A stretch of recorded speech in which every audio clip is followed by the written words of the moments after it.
Hi guys! Good morning! Text ko lang ang isda na binili ni Baba. Bisogo.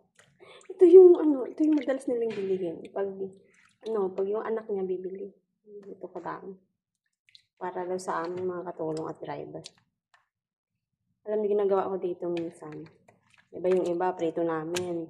Anuhin ko yan dala-dalawa sa amin. Halimbawa. Dala-dalawa.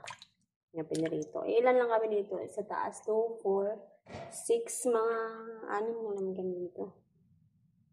6 kami. Hindi 12 lang, plus driver. Ganun lang kadami. Times 2, kumbaga. Tapos yung iba niyan, yung medyo maliit. Ganito. Dinadaing ko siya, tapos bilad sa labas. O, diba?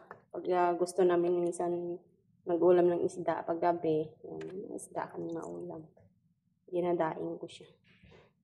Sobrang dami Pag bumibili kasi sila ng isda nila, ganito yung isda nila mostly sa kanila.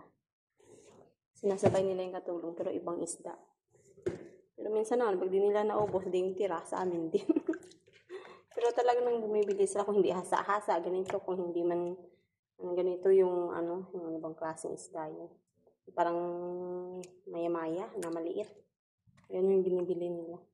Pero pag yung anak niya bumili, ganito kadami. Linisan ko muna para pagdating ng kasama ko mamaya, hindi iluto na lang niya. Wala kasi siya dito, nagpunta ng embassy. Nag-renew ng kontrata kasi magbabakasyon din.